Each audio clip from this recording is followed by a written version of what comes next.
Welcome to the fabulous Las Vegas Rotary Club. For this Rotary year, President Barry Rassin asks us to be people of action and to be the inspiration.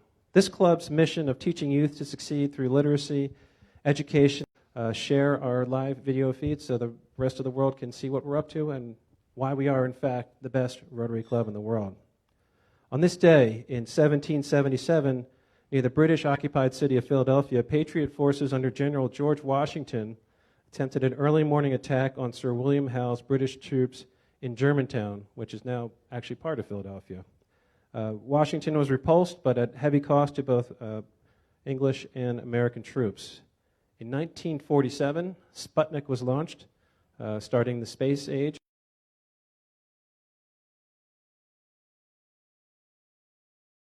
The International Airport in New York City, he was the first visit of a reigning pope to the United States. Just so you know, I'd like to die peacefully like my grandfather did, not screaming and yelling at the passengers in his car. At this time, Arlene, if you could come on up.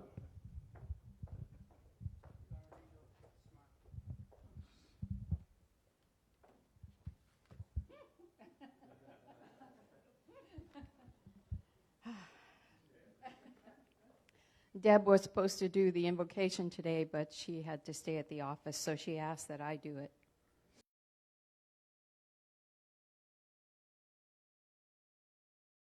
Also created us. He blessed each of us with a variety of gifts and talents. Because we are members of a community, we are called to use those gifts to help build up our community. There are different forms of service which require time, talent, and treasure. May we use these wisely in the spirit of Rotary.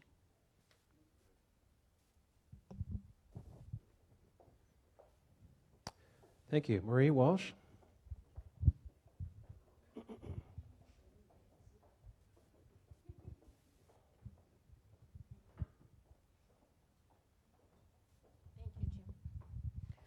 Because our country is in such a turmoil at this time, I would like to sing God Bless America so that God does bless us.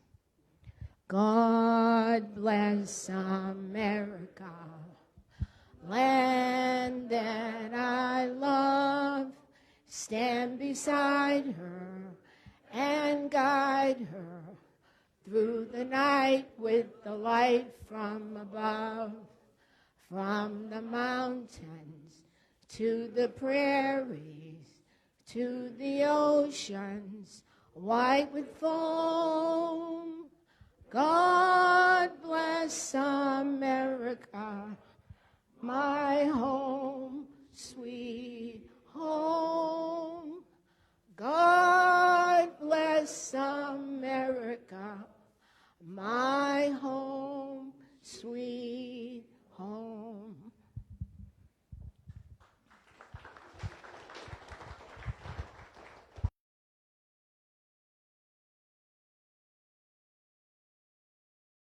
October 1st massacre that occurred here in Las Vegas.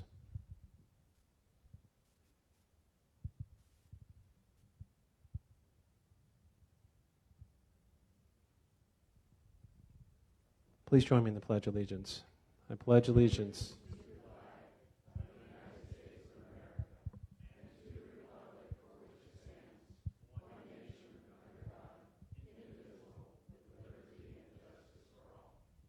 Thank you. Please be seated.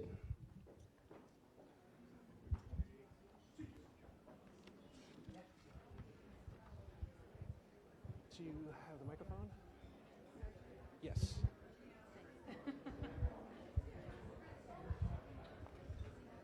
As we go through the introduction of our visitors and guests, I ask that you please hold your applause until everybody has been introduced. Mr. Warner, Bob, we have an international guest today.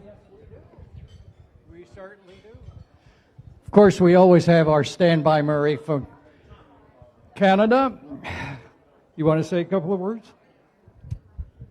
I'm only going to say 2 words. I left Saturday and they got 15 inches of snow on Sunday.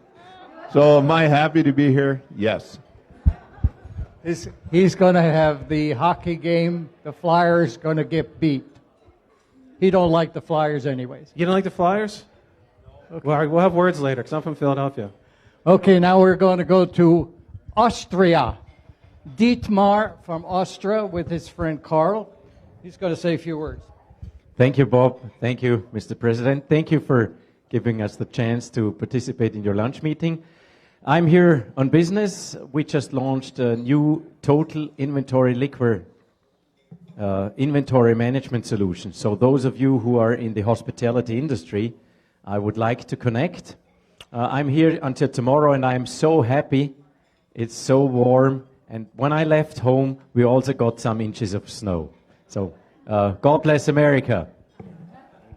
Thank you and welcome. And I would like to introduce my friend Karl. Karl is from Austria, just a couple of blocks away from my home. But he decided to move to America decades ago and finally ended up here in Las Vegas. Welcome.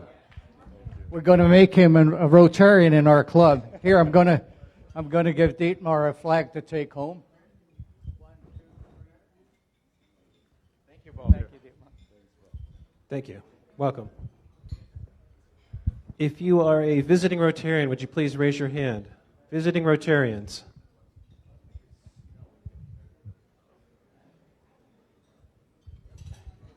Hello.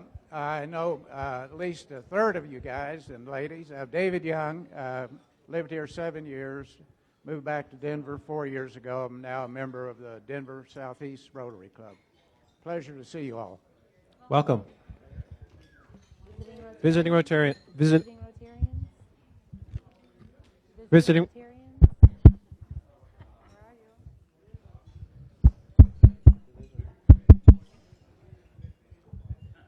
Good afternoon. 1 1 2 1 2. It's on. You just have to talk. Oh, into it. Oh, One, there we two. go. Thank you. My name is Walt Parrish. I'm from Fresno, in the Fresno Club, which is a little bit bigger than yours by about 100 people. Oh, wow. Well, welcome. Thanks for coming. Thank you. Visiting Rotarians. Do we have any more visiting Rotarians? Do we have guests of Rotarians? Could you please raise your hand if you have a guest today? Folks, I would want to make a comment about Walt Parrish. He's moving from Fresno to Las Vegas, hopes to be a member of this club, and he understands military protocol, so you are welcome, sir. I'm going to come over here and introduce Shell Goldberg and his wife, Barbara. They've been attending several weeks, and they are extremely interested in both of them being members, so we're going to fill out the paperwork today and submit it to the membership committee. This is Shell Goldberg and Barbara.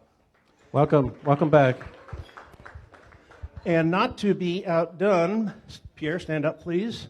This is Pierre Ramos. Pierre Ramos. He is a native of Nevada. He is in the commercial real estate business. Prime Commercial is the name of his company. They're a boutique company. And he is also interested. It was interesting that Shell introduced me to Pierre, so we've got some good connections going here. Welcome, Pierre, and we'll be talking. Thank you. Welcome. Further guests? There it is. I'd just like to introduce my wife, Tiffany Gamero. She is my reason for meeting you all, native of Las Vegas, and just happy to be here today. Thank you. Welcome.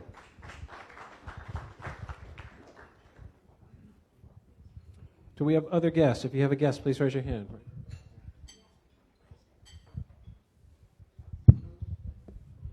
Hello, everyone. I'd like to introduce you to my guest, Steve Newey. He's with the Ferrari race team, checking out our club. So, Welcome. Thanks for having me. Other visitors?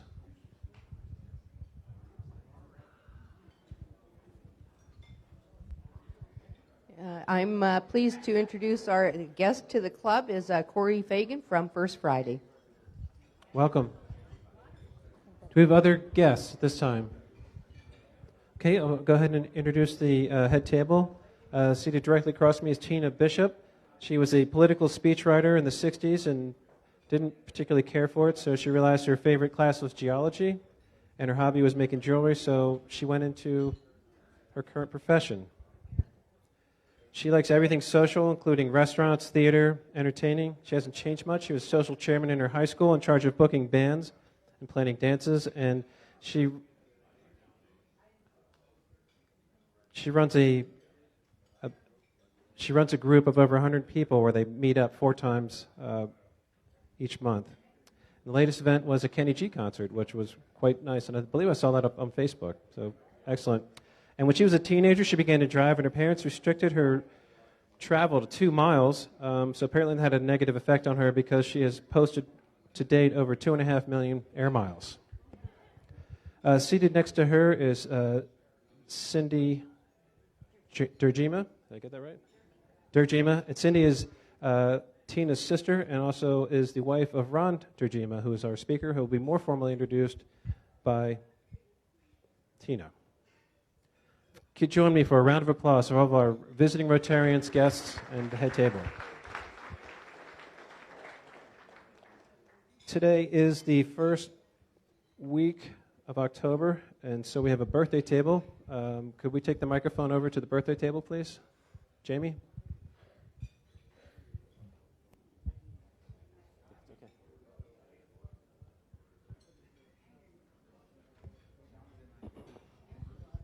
Happy birthday. We start. All right, Miss Joan. I'm Joan Murdoch. I joined Rotary in September of 1987, so I've been 31 years of Rotarian in 4 different clubs, and I'll be 82 on the 30th. Ooh, congratulations.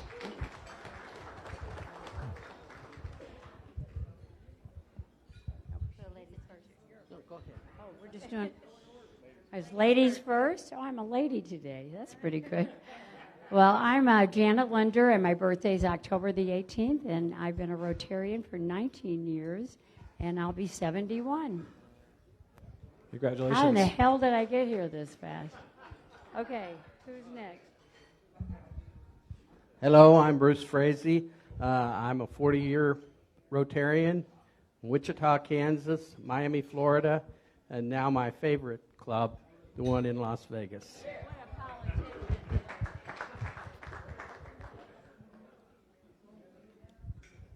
Thank you. I'm Brock Frazier. Been in the club for 22, 23 years. Las Vegas for 48 some odd years, and these 22 years have been the best years right here in this club. Thank you. Thank you. Hey, Tom Wolfinger. Been a Rotarian. I guess back east for about 5 years in Londonderry, New Hampshire. Birthday is 10/4 today. I enjoy long walks on the beach. A Libra. That's about it. Thanks. Oh, y'all aren't birthdays. Okay. Are there any other birthdays? Sean? It's your birthday month? What? And I'm not at the birthday table. But it is my birthday, and I am happy to be in Rotary for now 14 years. And we are, I can say this from experience, we are truly, truly blessed to have Sean as part of our club. Are there any other birthdays? Nope, I think we're good. Sidra? Yep, there you are. Okay, so join us all in singing happy birthday to the birthday folks over here. Happy birthday to you. Happy birthday to you. Happy birthday, dear Rotarians. Happy birthday to you.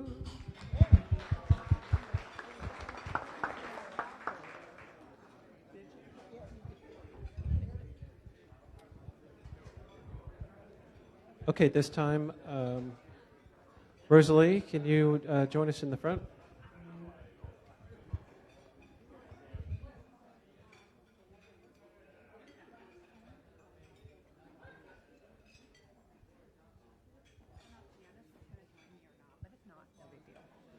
we'll just do the. You have everything for Renee? Oh, okay. Hello, everyone. Hello? Shh. Renee, would you please come up so that we can do your induction? We're going to today induct Renee Gamero into our club.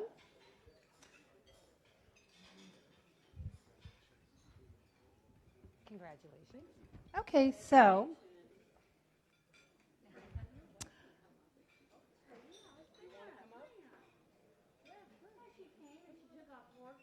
You walked out of a meeting for this. okay, so I'll read our script that we read to our new inductees. Fellow Rotarians and honored guests, on behalf of the Rotary Club of Las Vegas, it is my privilege to induct a new member today. Please allow me to introduce Renee Gamero, and his sponsor is myself.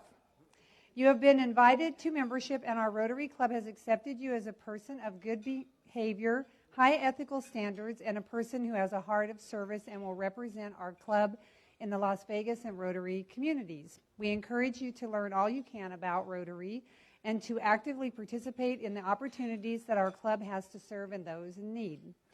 Our Rotary motto, service above self, is the essence of our gathering. The members of the Rotary are people who believe that world understanding and peace can be improved through people united in the cause of service. Today, you are one of those people. We would like to extend to each of you, or to you, a sincere and healthy welcome to the Las Vegas Rotary Club and the Worldwide Fellowship of Rotary International. Please rise, everyone, if you would please, and welcome our newest Rotarian to our club.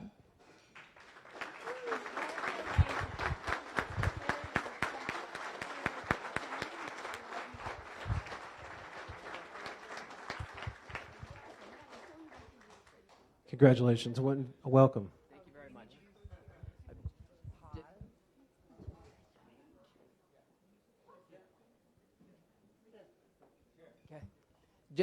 Simply honored and humbled to be part of this club.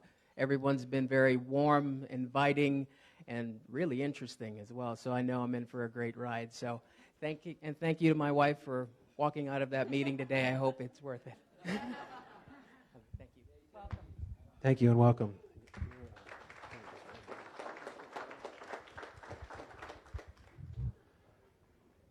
Okay, I'd like to thank the Rotarians who helped today. Setup was Jamie Goldsmith and Chan Lam. Greeters were Carolyn Sparks and Chan Lam. Invocation was Arlene Serwa. Song leader was Marie Walsh. Teardown is Michael Williams. And the Sergeant at Arms is Jamie Goldsmith. Our photographer today is Jim Tucker, and tickets was John and Jimmy and Marie Walsh. This time we will break for fellowship.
Could you take the microphone over to Jackie Thornhill, please?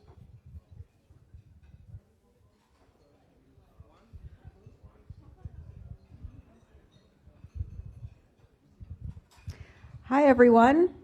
I'm here to report on our raffle results, and you all did awesome. We sold 261 total tickets. And with that, we raised a total of $26,100. And after expenses of $10,005, we netted $16,095. Congratulations. Folks, this is the first time we've ever run this raffle, and that's just a home run. Congratulations.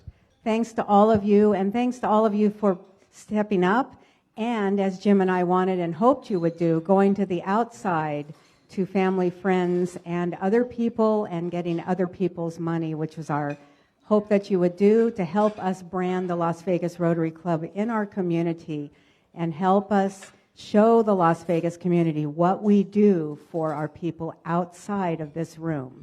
So thank you once again. And there are some people I would like to especially thank. I'd like to thank Janice Lenke. I don't think she's here today. She is responsible for our showgirl greeters and our wonderful MC, Jennifer Lair. I'd like to thank her for that. I'd also like to thank Deb Granda.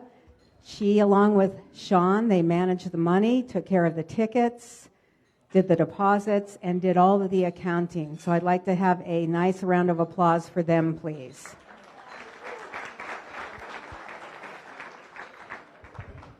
And lastly, in case it just went over some of your heads, last week we did not have the winner present, but guess what? Miss Corey Fagan is here with us today.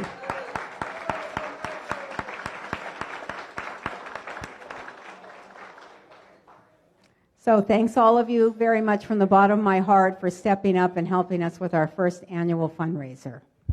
Thank you. Thank you very much. Jamie, if you, could you take the microphone to yourself? Who? Oh, to me? Yes, wine to water.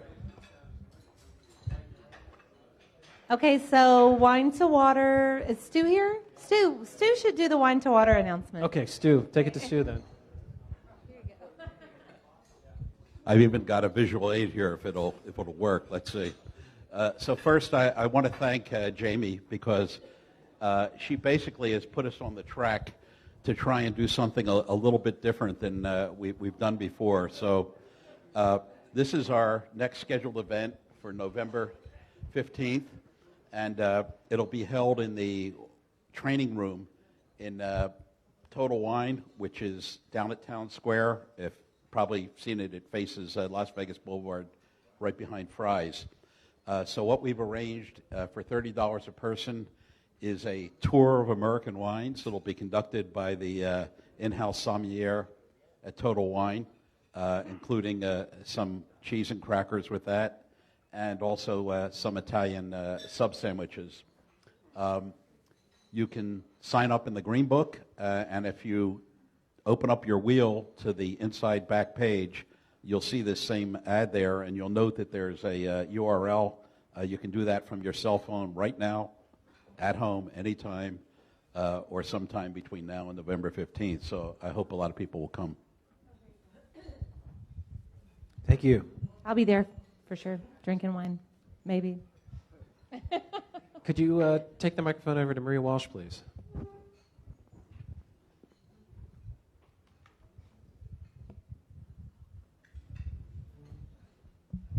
Thank you.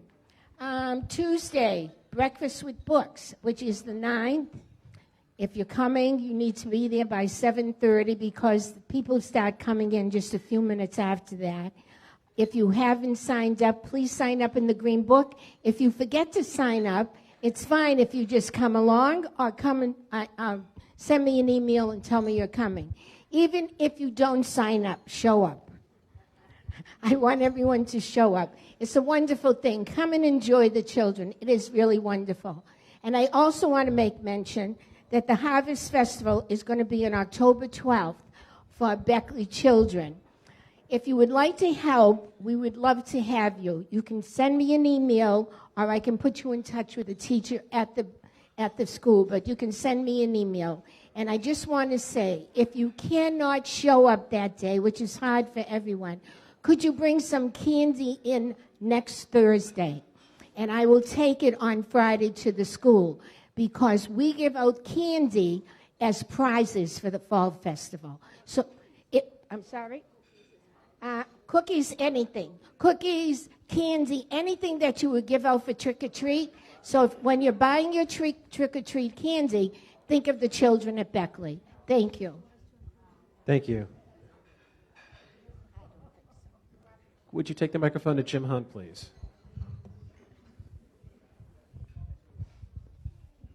Jim, by the way, welcome back from my hometown. Thank you. Yeah, I was in Philadelphia for about 5. I'll pause and smile. For about 5 or 6 days, had a great time. Love Philly. It's a great city. Not crazy about the football team, of course, but they deserved the win last year. They were wonderful. So, as we promised about 5 or 6 weeks ago, when it was 103, 104 degrees, that this was going to be a much different event at our cigar social by the time we got here on October 5th. Tomorrow night, it should be about in the mid-70s. Should be beautiful. If those of you who have never been to Tom and Jane Krob's beautiful home overlooking the 15th fairway at Tournament Players Course in Summerlin, you're missing out, and you don't want to miss out tomorrow night. We've got about 40 people signed up already. We're going to have some appetizers. We ask you to always bring 3 cigars if you smoke cigars, 1 to give to the troops, 1 to exchange, and 1 to smoke. If you don't smoke cigars, that's fine. We have room inside where appetizers will be. It's really just a great social where we raise a little bit of money for our foundation, and it should be a lot of fun. Tomorrow night at 6 o'clock, if you haven't signed up, see me or sign up on the board. Bring your friends. They're all welcome. And want to also mention, thanks to Arlene Serrois for donating a humidor that she won last time back to us. We also have another humidor that holds, I think, 300 cigars that we'll be raffling off. So we'll have some raffle prizes that we've got in addition to that. If any of you want to bring any kind of a cigar humidor or a cutter or a lighter for us to raffle off tomorrow night, by all means, bring that as well. We'll look forward to seeing you. It's going to be a great night. Thanks. Great, thank you. Right behind you, if you could give the microphone to Lucy. Hi, guys.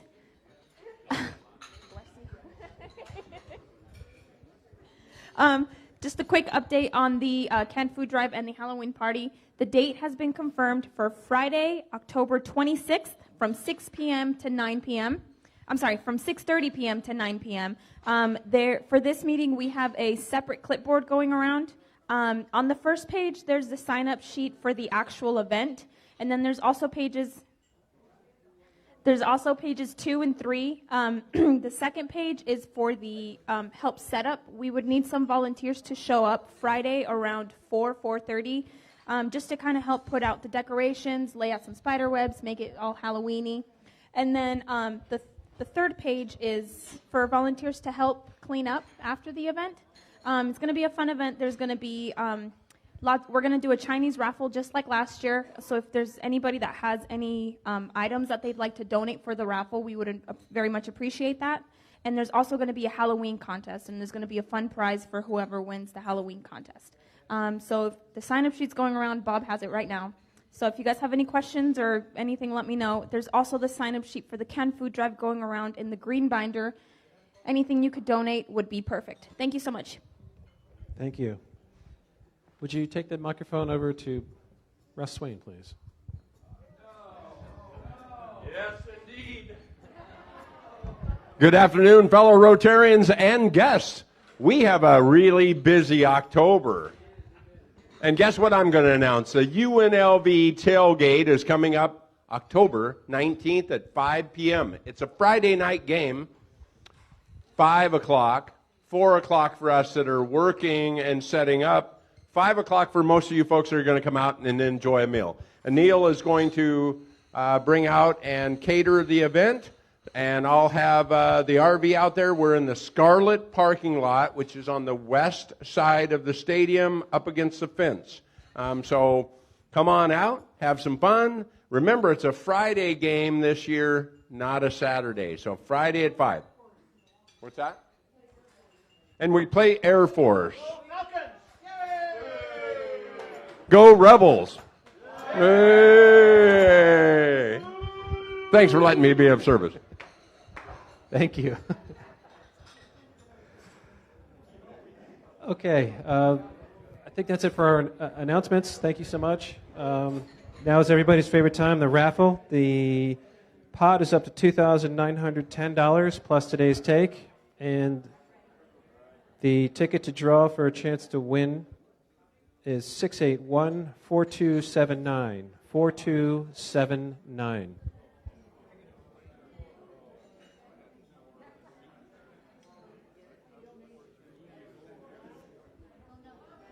Six eight one 4279.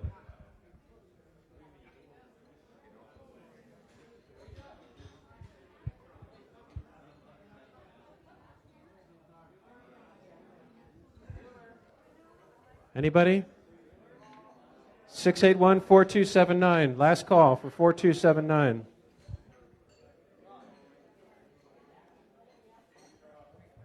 Okay, we'll draw again.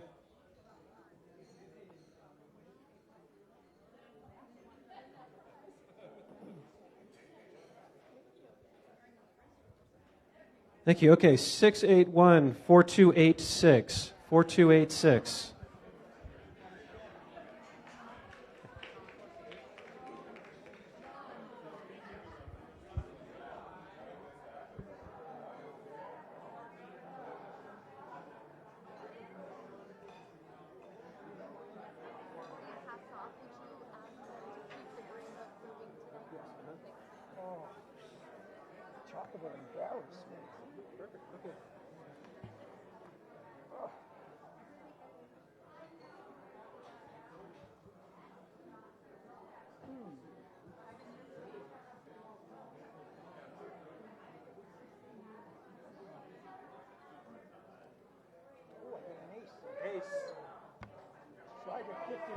Congratulations. Yes, for Ace, he gets $50.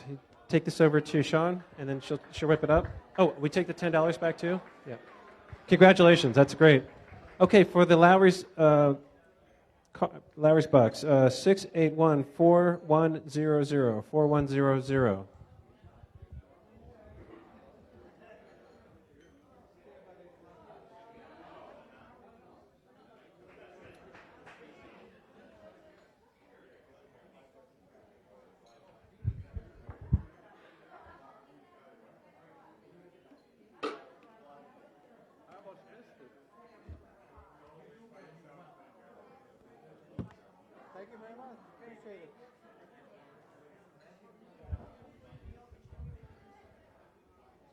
Okay, if you have the green book, if you could keep that circulating, we'd greatly appreciate it. And at this time, I'd like to invite Tina Bishop up to more formally introduce our speaker. Yeah, it is. Okay, I'll do this quickly so that we can get right into the speaker. I want to introduce Dr. Ron Jardima to you. He is Associate Dean, Environmental Sciences at UC Davis in California. He lives in Napa Valley with my sister. They're married. My sister, Cindy. They have 3 boys, wonderful, my only nephews, so I appreciate that. I want to say that I have known Ron for not quite, but almost 47 years, something in that neighborhood, when Cindy invited him to the Sadie Hawkins dance in high school, and they pretty much have been together since. He told me at dinner last night he has never been to Las Vegas. This is his first time. He drove by, and I think we calculated that at 40 years ago, something like that.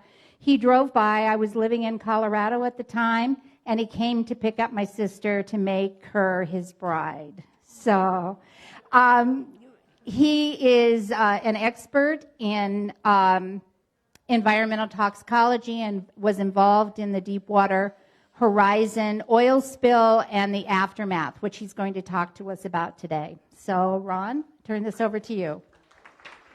Oh, excuse me, Dr. Ron. Got a little familiar there. Thank you, Tina. Wonderful. Thank you so much for inviting me here today, and thank Tina for inviting me as well. Closer? Okay. I'm not used to using a microphone. Usually when I teach a class, I have a booming voice, and I don't use it, but I will use it today. So what I'd like to do is give you a little synopsis of the Deepwater Horizon oil spill. It's one of the areas that I work in. I also work in the area of pesticide fate and effects in the environment, but that's for another day. How many of you remember the Deepwater Horizon oil spill? Perfect. Right. Yeah. You know, when I teach a freshman class, and they're looking younger every year, they don't always know because, you know, we're looking at them being maybe 8 or 10 years old. Is there a clicker here, or do I use the... I can just hit the button. And so, oh, that actually moved. Let me go back. So it's interesting in that often when I try to talk to freshmen about this, I have to really go back to the beginning and tell them what's going on. The neat thing about the Deepwater Horizon oil spill, even though it was an environmental disaster, is it was on TV. How many of you saw the wellhead gushing oil every day on CNN? Thank you. And that probably was the first time we had an environmental disaster unfolding in front of you minute by minute. Okay, and so let me go back and kind of give you a summary of what happened, a little bit of behind the scenes information, probably a few things you didn't know about, and kind of where things are at today. Okay, so the well blew out on April 20th, 2010. Don't you know, the one time I need my, there it goes, 2010. Oh, this is just like a lecture. Yeah, you know, the clicker, the pointer works and then it doesn't work. Okay, let me back up. Deepwater Horizon was a drilling well. It was not a production well. And when they were drilling in the Gulf of Mexico, they hit a fairly large pocket of methane. And the methane rushed through the pipe a mile below the surface of the ocean and hit the wellhead and ignited and blew up. And when it did, one of the things that was sort of lost in the shuffle with the disaster occurring for months on end is that 11 people died. That was one of the big tragedies early on. How many of you saw the movie? Okay, a few of you. All right. The Deepwater Horizon movie that was out about 2 years ago. I was in Florida visiting my son-in-law at the time, and the two of us went on a Friday afternoon. I guess the movie had been out a while. He and I went to the movie theater and got in and sat down in the middle, up at top. Only 2 people in the theater, the entire movie. So I think it was on its way out at the point. Anyway, the movie focused on the disaster. Okay, it didn't focus on the explosion, not the later disaster environmentally. So when it blew out, it took several days, but ultimately, here we go again. Ultimately, the platform capsized. And that was the real sort of environmental problem, is that when the platform capsized, it dropped into a mile down into the ocean. It broke the riser pipe that went from the bottom of the ocean to the platform. And when that ruptured, that's when the oil started spewing out uncontrollably at the rate of about 2 million gallons a day. And that was the problem, is that you saw on CNN that very gush of oil coming out. Now, I should mention one of the things that nobody was aware of at the time. The wellhead had a well cap on it. That's right. Oh, there we go. The wellhead had a well cap on it that had 3 fail-safe shutoffs. All 3 failed. Okay, one of the keys there, and this was a problem at the time, is that they installed it knowing none of those fail-safes worked. The trouble is that there's 3,000 wells in the Gulf of Mexico today, and we don't know how many of them now have wellheads that also are not capable of working. Many of them were installed defective, and I'll come back to that. And so we had a gush of oil, essentially, that we couldn't control. It came about 45 miles off of the mouth of the Mississippi River. And important to know is that because of the clockwise circulation of the Gulf of Mexico, the oil, when it reached the surface, started to move north in the clockwise direction following the Gulf. And that was a real big concern. 2 reasons. Because when it went to the shorelines, it had an economic impact because the Gulf of Mexico is a very big shrimping industry down there. They also have a very big oyster industry down there. And most, if not all of us, have enjoyed both shrimp and oysters from the Gulf of Mexico.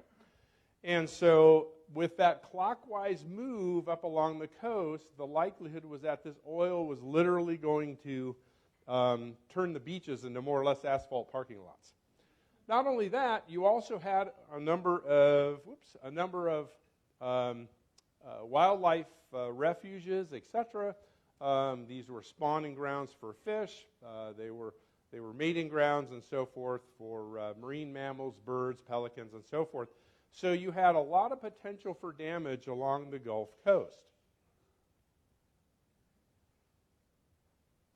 All right, so when there's an oil spill, the Coast Guard takes charge. They are the on-scene coordinators. They run the show. It's usually an admiral. Everybody else is under the direction of the Coast Guard. The idea is that the U.S. EPA and the National Oceanic and Atmospheric Administration assist the Coast Guard, but ultimately the folks responsible for the spill are the spillers themselves, and in this case, BP Oil. They're the ones responsible for having all the methods in place, the equipment in place, etc., so that they deal with the oil. They pay the costs directly.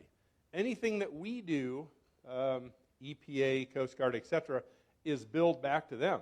So ultimately, the industry is totally responsible.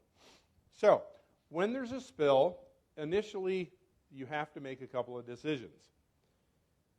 You can do nothing. Nothing simply means leave it. And sometimes that works. For instance, off the west coast of the U.S., if there's a major oil spill and it's blowing out further to sea and there are no big resources that it's going to threaten, we'll let it go. Because nature ultimately breaks down an oil spill. Most of that oil will either evaporate. As you know, oil contains gasoline and other very volatile hydrocarbons, broken down by sunlight. The rest of the oil in water, for the most part, is broken down by bacteria in the water, but it takes a bit of time for that to happen.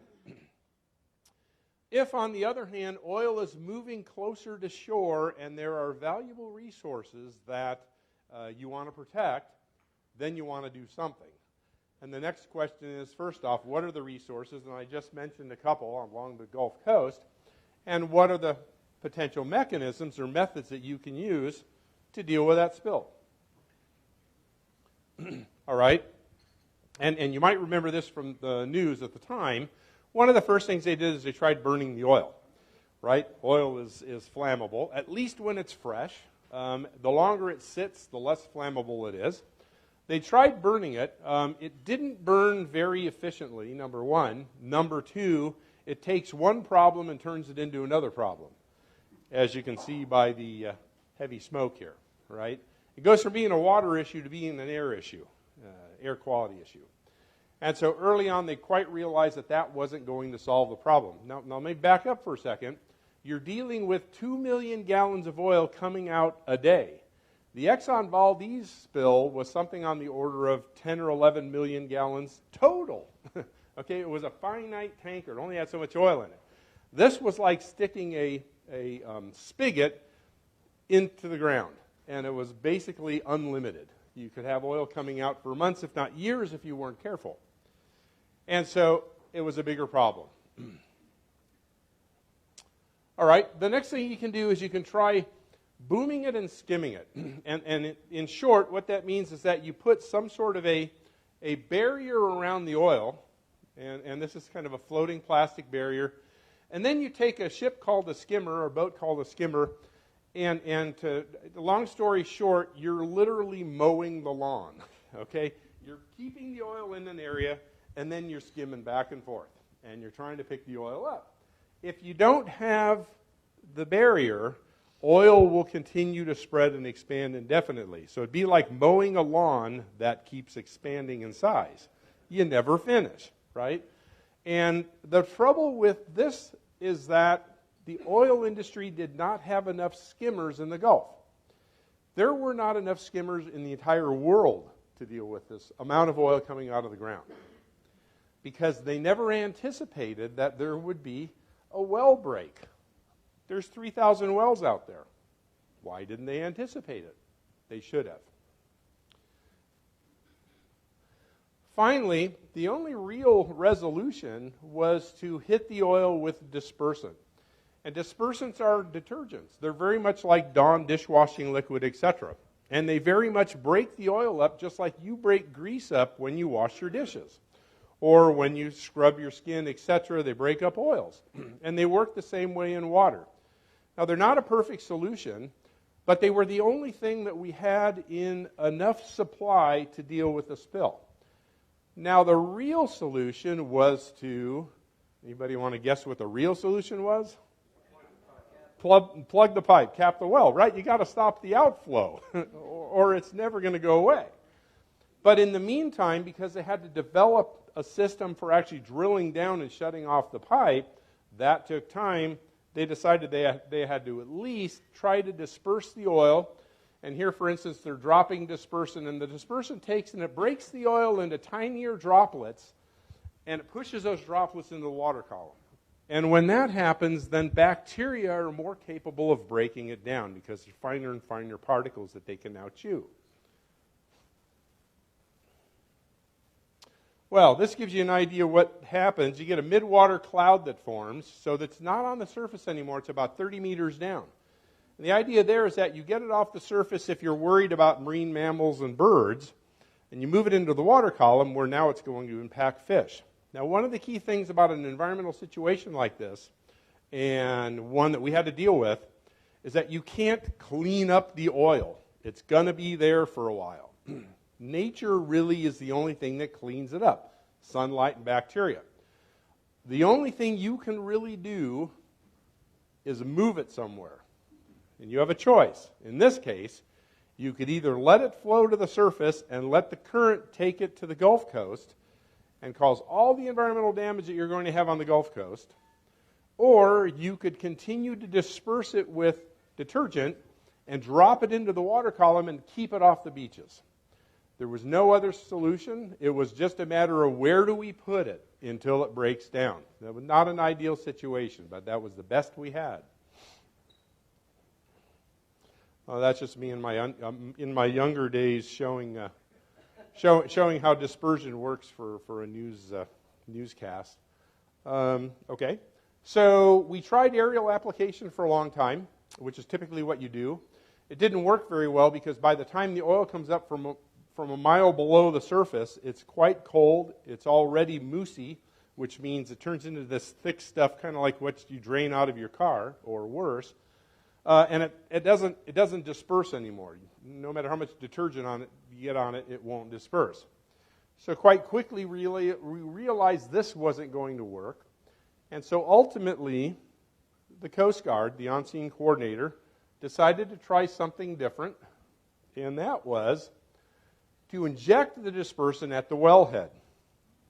So how many of you remember this picture of the wellhead flowing out, and you had an injector right here? And quite literally what they were doing is that they were injecting detergent right where the oil came out of the ground. Now, the oil's coming out of the ground at very high speed and turbulence, and it's very hot, 100 degrees Celsius, which is about the boiling point of water. And that means that you're going to get much better mixing of the detergent into the oil. Okay, just simple chemistry, the hotter, the better it mixes. And so that way, a lot, if not most of this oil never reaches the surface because it mixes and disperses in the water column, but much more effectively. Never been done before, and it was difficult for us as decision makers. I was part of a 40-scientist panel that had to provide on-the-spot advice to the Coast Guard. Never been done before, so we didn't know the consequences because nobody had done any research on this, surprisingly again. All right. One of the things that we found that happened in this subsurface dispersal is that instead of getting the classical beaches are all oiled and everybody's out there, raking it up and throwing adsorbents and straw and everything else on it and try to clean beaches up that are sort of plastered, instead what we ended up with was a situation like this. And we saw these sorts of news reports coming out of CNN where you'd have a reporter walking on the beach and the reporter was having a hard time finding oil. And they'd find droplets here or there, and they were about the size of, smaller than a foot, and occasionally everywhere. And what we had done as a decision-making group by going with the subsea injection was to keep this from happening, to keep the oil from going to the beaches, because that was one possibility, and instead keep it in the water column and eventually have it drop into the water column, and just occasional oil globs made it to the coastline. So much so that after the spill was capped in late July of 2010, I had an AP reporter who I'd been talking to quite a bit call me one day. He was stuck in traffic in New Orleans, and he calls me one day on his cell phone because he had nothing else to do, and he said, "Is this the disaster that never happened?" And I said, "Well, why is that?" And he said, "Because we expected a Prince William Sound, Exxon Valdez situation with oil all over the beaches." He says, "It's not there." And I said, "Well, I kind of predicted that when it first started, when we first talked." I said, "The Gulf of Mexico is a very warm climate. The water's warm, the air's warm, the sunlight's intense." I said, "If you disperse the oil early on, between sunlight breakdown and bacterial breakdown, you're not going to see much oil. It's going to break down efficiently at the surface, but you will have some plumes in the deep sea area." Again, you move it from one place to the other, you have a choice. The benefit was to keep it off the beach. The cost was we ended up with some of it in the deep sea area. There was no perfect solution here. We only could move it to one place or another. All right. We have a group at UC Davis that focuses in the vet school on cleaning up and rehabilitating birds and mammals, and they were down there, and they only actually ended up rehabilitating a couple of hundred birds, pelicans, etc., and very few marine mammals. Again, because we kept it off the coastline. And that's considering that the amount of total oil that came out of the wellhead before it was capped was about 200 million gallons. Prince William Sound, Exxon Valdez, in Alaska, the total was 12 million gallons. I said 11 earlier, 12 million gallons. And they had a much bigger wildlife hit than we did in the Gulf. Well, we are finding plumes, and we still find plumes in the deep sea. Again, it was the trade-off. Keep it off the beach, but now it's going to be in the water column. But one of the things to consider is that the Gulf of Mexico, as an oil-producing area, has a tremendous number of natural oil seeps. So you have 40 million or so gallons of oil naturally going into the Gulf every year because of these seeps. And so the amount of oil that's in the deep sea, in part, is from what's left over the spill, and in part is what's from these oil seeps. Now, it's difficult to define the two because we weren't closely looking at the fingerprint of the two types of oil before the spill. Now we're really looking at it closely, but we don't have a lot of information prior to the spill to compare what we now know. All right. The other thing I should mention is that the other benefit of, there's actually a benefit of having these oil seeps. The other benefit of having these oil seeps is that they've been around for millions of years. And because of that, they've naturally selected for bacteria in the Gulf that are capable of literally digesting oil as an energy source. They can live on oil hydrocarbons by digesting them. And you don't get this everywhere around the world. You get it in areas where you've got natural oil seeps. Santa Barbara Channel, for instance, same thing. And so the bacteria that are in the Gulf are already sort of powered up to live on oil. And so that also, along with sunlight, worked to our advantage. Now, one of the interesting things that occurred during the spill is that we had a situation where most, if not all, of the government scientists could not talk to the media. Folks at NOAA, folks at EPA, even Coast Guard, they had official spokespersons, but the scientists couldn't talk, the ones that are actually doing most of the research.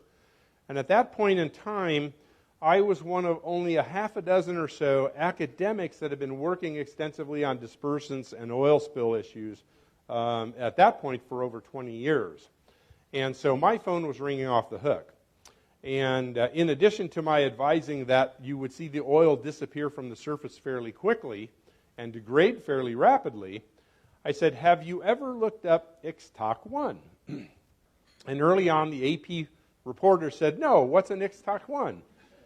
And I said, well, Google it. Right, nowadays you can get everything online. And I said, Google it because it was a spill that occurred in 1979 in the Gulf of Campeche down here.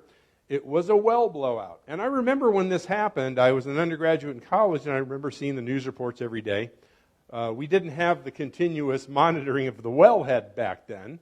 But I said, take a look at that because it was a very similar spill. Because BP Oil kept saying, well, this had never happened before, so we weren't prepared for the cleanup. Well, in reality, it had happened before. And Ixtoc-1 blew out in 1979 and flowed for 10 months, which is quite a bit longer than ultimately our spill lasted. And in doing so, remember the clockwise flow. In doing so, that oil went up to the Gulf of Texas as far as almost Houston. Now, two things here. One is that the oil industry was wrong. This had happened before, so they should have been prepared for a spill like this. This was not a new thing, and they weren't.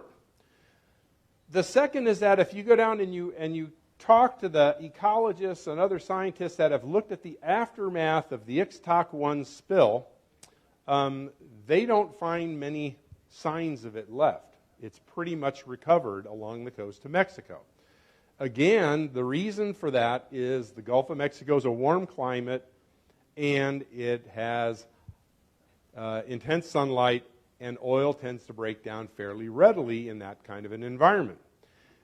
And so what we're seeing now today, and it's been 8 years, the signs of the oil spill and the ramifications in terms of damage along the Gulf Coast are relatively difficult to find. Scientists can still find them, but they really have to look pretty hard. The main area that they look right now is deep sea in terms of these plumes.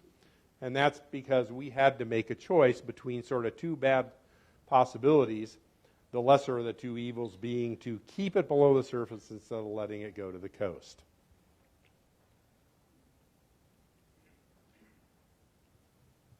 All right.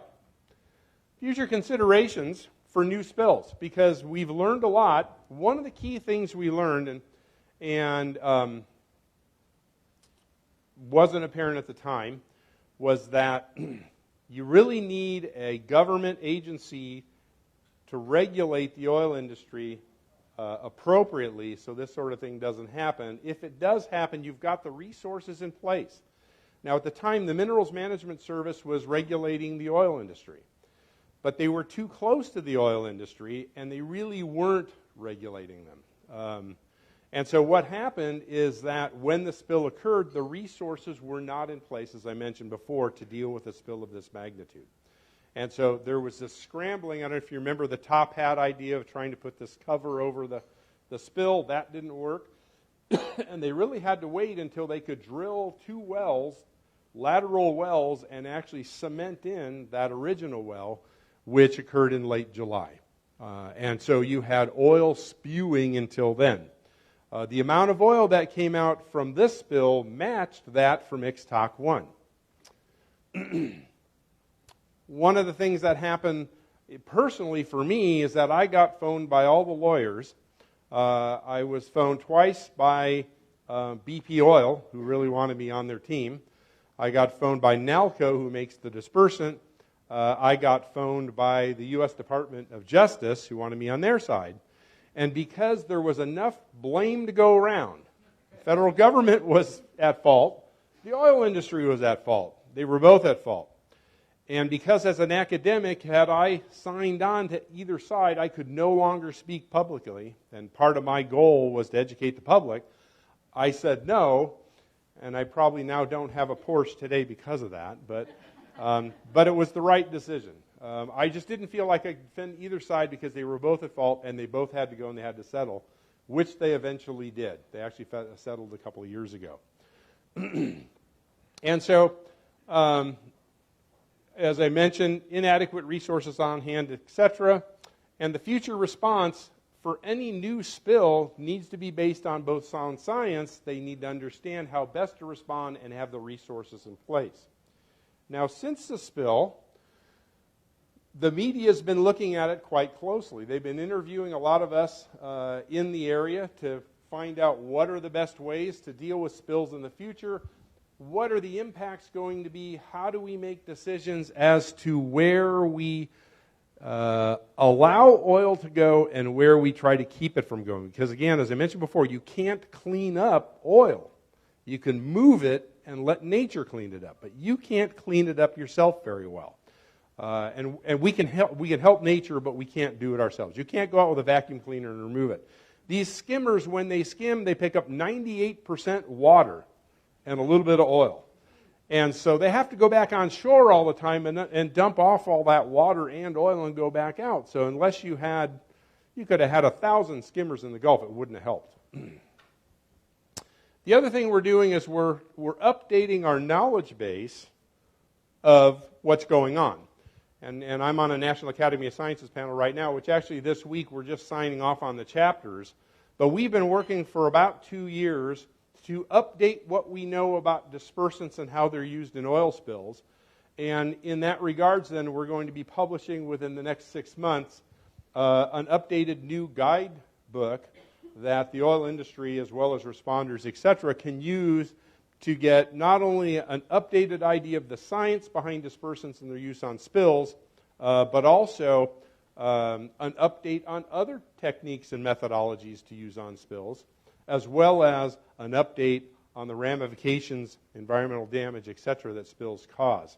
Let me just say in final that one of the biggest problems with oil spills, and it's actually a good thing and a bad thing, they don't happen very often, right? I remember when I was a kid, tankers were grounding all the time and breaking open. You had oil spills pretty regularly. We don't see tankers or pipelines break to this magnitude very often anymore. And that's because technology is much better. We're much more on it these days. When they do, they can be catastrophic. Now, developing new skimmers and new dispersants and new technologies, etc., requires a market for it. Well, there isn't really a market for it because these spills happen so irregularly that you could produce 1 million gallons of oil dispersant and you'll end up stockpiling it for 20 years until there's a spill. You can't make money. You're not going to make a profit. So there's no real good market for this type of technology. And again, that's where regulation comes in, because as a side cost of producing oil and producing gas and gasoline and so forth, we have to require both federal and state agencies as well as the oil industry to partner together to put these things in place, because otherwise the market won't push them to do it. And with that, I think I'll stop. So.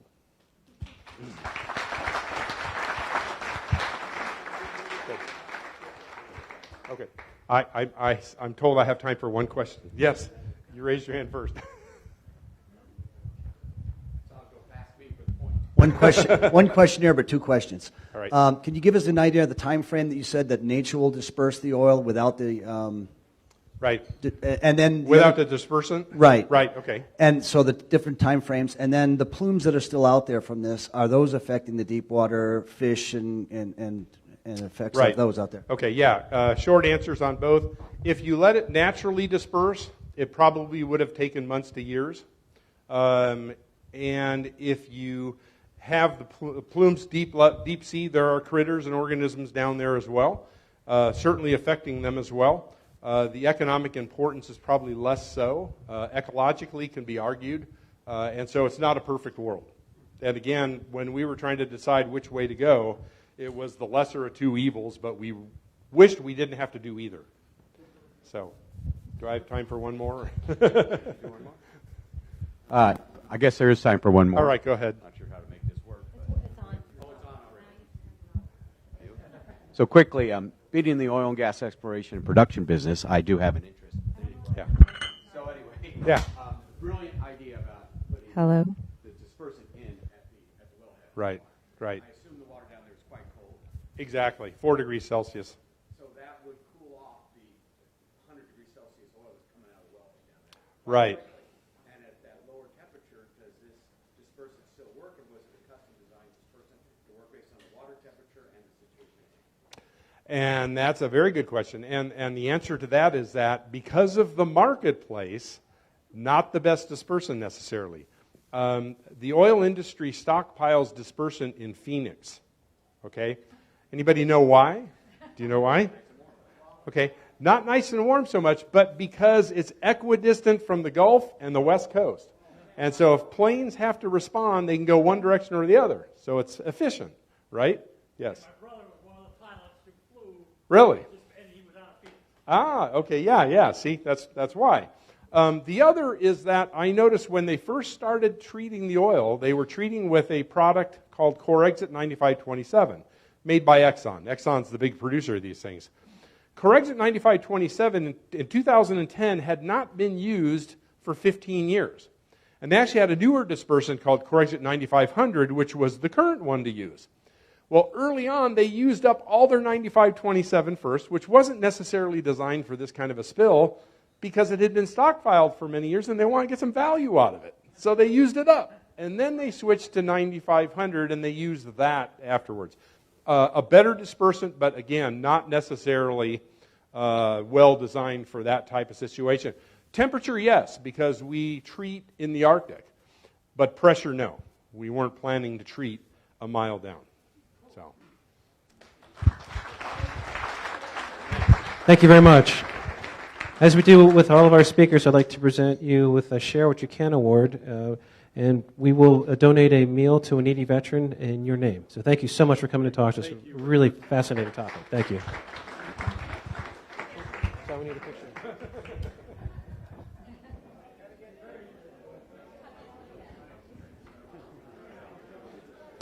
Okay, we're running a little long, so I'm just going to say meeting adjourned.